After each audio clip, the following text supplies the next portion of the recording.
So I think you should get to know why the people in front of you are talking. It's been my honor and privilege to serve VCU students for 30 years. I see them all as charming genetic snowflakes. I came from a family of charming genetic snowflakes. My dad was Danny Boy, the Irish bartender. We have the Irish virus in my family. My mom was an alcoholic. My mom was a risk taker. She bicycled across country when women didn't go to the grocery store in pants, and she was a 3-pack-a-day smoker and an alcoholic. This is my brother.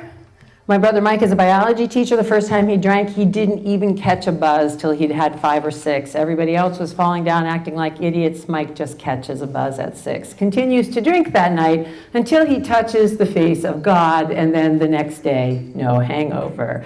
And what did all of his buddies say? Way to go, dude.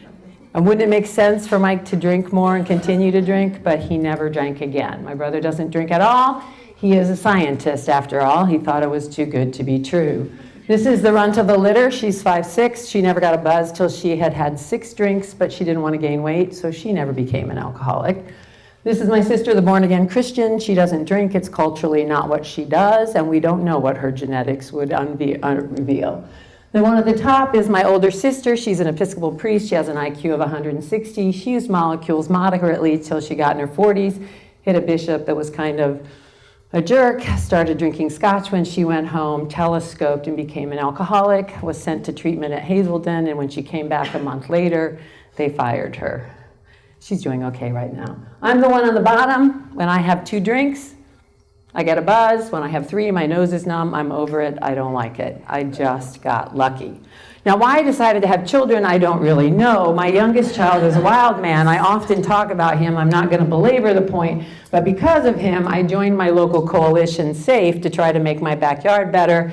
I'm so excited that Dr. Danielle Dick did a research study called Spit for Science, which you're going to learn a lot about because she's made me a lot smarter, and now I know the gap between prevention and being a parent and things we could do better. Spit for Science has morphed into COBE, and I'm learning tons from the Institute on Alcohol and Drug Studies where Jasmine works. And the most fun thing I've done in the last 30 years is hang out with charming genetic snowflakes called the Rams in Recovery at VCU. So that's me. I've worked here for 30 years. I've been reading the research for 30 years. I am an expert in young adults. I know they have a bad case of the 5 I's. They're infallible, invincible, immortal, infertile, and pay attention to this one, impulsive, okay? Here's your quote for the day. Every complex problem has a simple solution, and it's usually wrong. Nothing is simple. It's very, very complex. Substance use disorder is like every other disease. It's a complex mix of genetics and environment. And for the past 100 years, we've been trying to prevent the problem. And we have good intentions. I mean, there are parents that are worried like myself. There are communities that care and have tried to do the right thing. And there are smart scientists. But we've made a lot of mistakes. So I really think we need to stay as evidence-based as we can, and we're very fortunate to have an amounting body of knowledge that we can follow. I don't expect you to read this, but when you go to the PowerPoints, which you will be able to get, there's a nice 4-page simple summary of what we have done wrong and some of the references for what we have done wrong. And historically, we've tried lots of things. If we just give them enough information, they'll change. We can scare them out of it to save them. Effective education is values and self-esteem. If we build them up, then they won't use. If we teach them how to say no, that'll work. Well, that only works until you want to maybe say yes. Then that doesn't work anymore. And then social and life skills. We don't have a lot of data that those things work. Here's a picture for alcohol prevention that's back from the 1980s. We're in the middle of an opioid epidemic now. We're still doing the same information providing. It didn't work in the 80s. It's not working now. Health terrorism, this is something that we do because we don't know what else to do, and we've seen it. This is on our campus. We drag in crashed cars. This just normalizes the problem instead of preventing it. And you know, we so desperately don't want people to hurt and die that we keep trying the same old things over and over and over again. And it's not because we mean it badly, it's because we want to help. And you know, we try to bring in people. You look at this young man's face, I have a feeling he's kind of like got the resolve to fight against whatever's being said. And And then, you know, there's ads that go out there. She's got a date with the porcelain prince. Well, she actually looks pretty cool, and if that's what you think is normal, a lot of the things we do to prevent use actually normalize the use and increase the use. So, and not only can it not make a difference, if you read the literature, it can actually have some harmful effects. I know Nancy Reagan didn't mean to do things wrong, but when you listen to what Jasmine and Danielle have to say, their prevention program actually made some things worse. So DARE, which God bless the police officers who want to serve our communities, but take a look at this genetic snowflake. Now, DARE to risk drugs and violence. He is not a stupid person, he is a smart person. He has everything up there. He's got the gun and the marijuana pipe. So there is something special about this genetic snowflake who's most at risk and yet we're least likely to get to with our prevention programs. I really wanted you to hear this. How much time? Oh, I'm doing pretty good, actually. I think y'all know how I feel about public education. I am a proponent of public education. I love it. You don't have to go to some fancy private school unless you just want to. You don't have to be homeschooled unless you're, led to do that for your family. I love public education, and I'm not trying to make anybody mad, so don't email me. But I don't understand what is going on. Red Ribbon Week, y'all.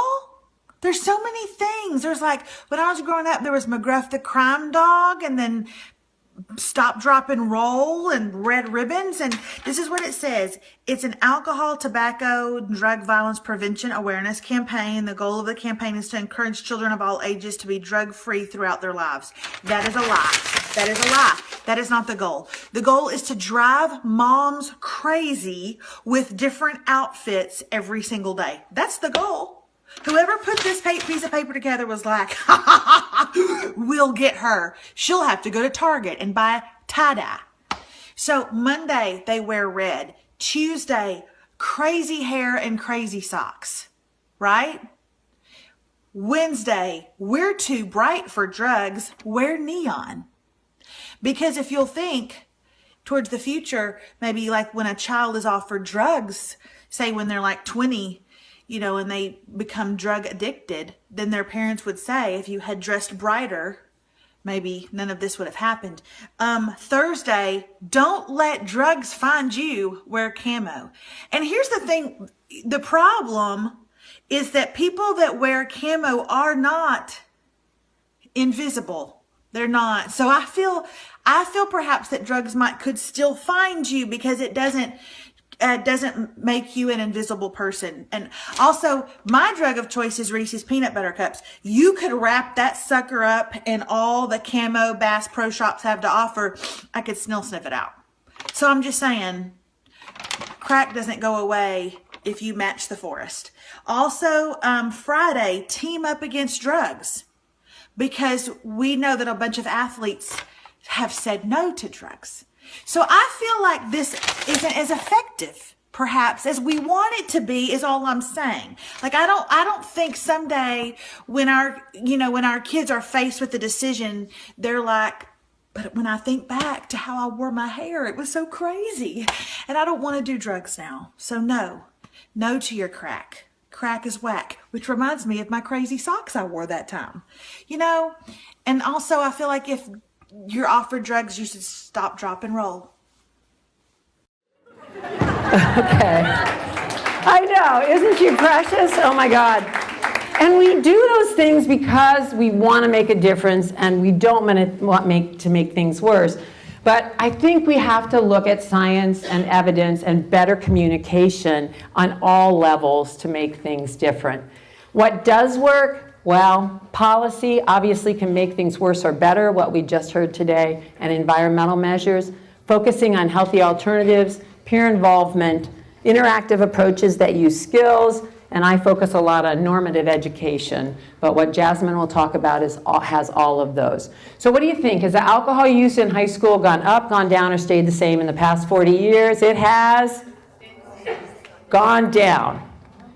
Down for the last 40 years, but if you don't follow the data, you don't know that. And this is past month youth in 12th graders. That means 64% have not used alcohol in the past 4 months. This is my high-risk drug alcohol use. That's about 18%. So Kurt, there's my boss right there. Everybody say hi, Kurt. That's my boss. I have to suck up to him. So Kurt, in the fall, when the freshmen come, there will be 2 types of freshmen coming to campus. 64% of them will be totally clueless about alcohol. They won't know what a serving is. They're most likely to hurt themselves because they drink, they get access to it, and they don't know what they're doing. They don't know what a shot is. These 18% are professional drinkers, and here is how they are most likely. And what Danielle's data shows is that high school students come to us, the drinkers and drug users that they are. It's before they get to college. But for those of you who haven't seen this situational tolerance, this is the type of education that's real that we need to share with our students. And this changed because policy changed and it's harder to get stuff. So this is for the 18% of high-risk drinkers, and if you haven't seen this YouTube by Jason Kilmer that reviews the research, you guys all know what homeostasis is. You want to keep your body at baseline, right?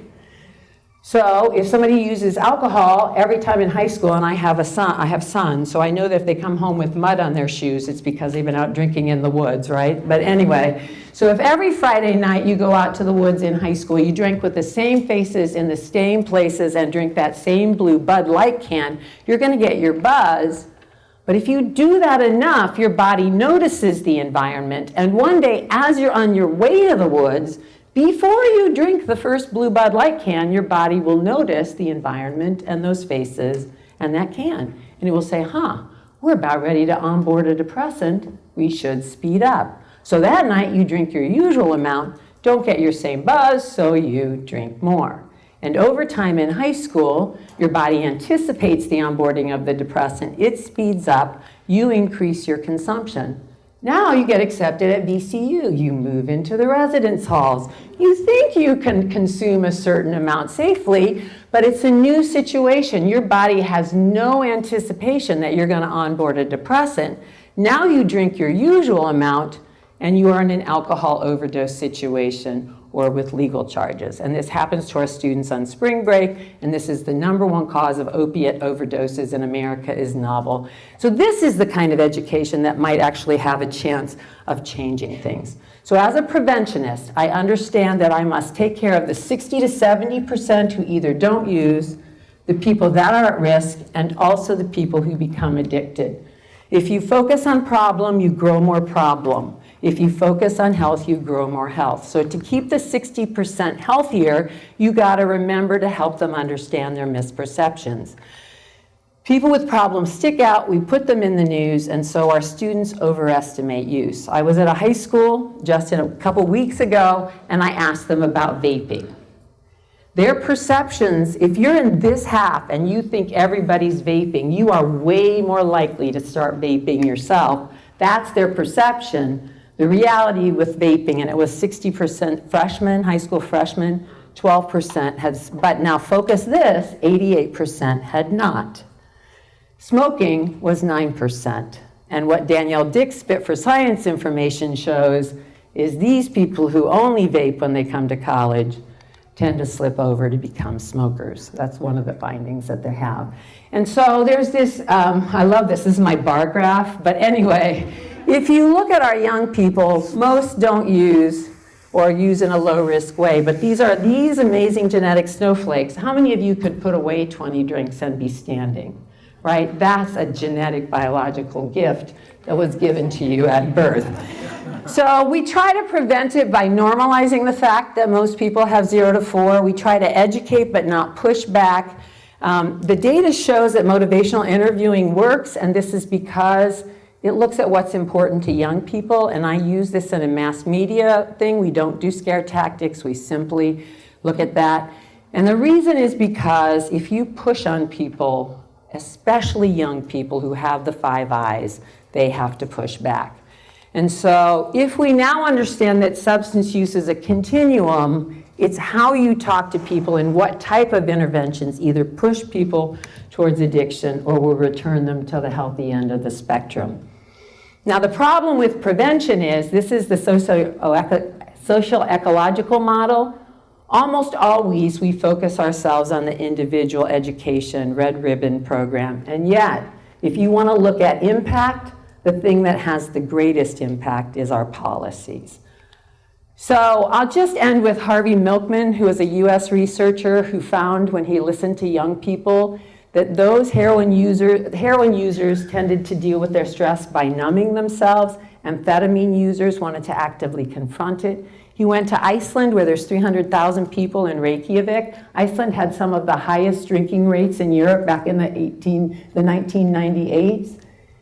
They instituted ways for young people to handle stress. They had fencing clubs, art clubs. Parents were given movie tickets. Here, take these movie tickets, take your kids to the movies. They instituted an entire environmental change. They have some of the lowest drinking and drug use rates in Europe now because they took care of the environmental thing, which addressed the stress thing, which kind of whited out the genetic thing. So here's the answer. We gotta get out of our silos. We really need to start communicating and looking at the research. I think those of you who are like me, who've been doing this for 30 years, I think we can be humble. We've all meant our best, but we can learn. We can be grateful that brain science and new research is available, and then we're gonna partner. So for my whole life, I have understood that I serve charming genetic snowflakes and I live with them. And our prevention needs to not be one size fits all. So I know we can do it. I actually finished in time. Can I get a big round of applause? That was like 15 minutes. Okay.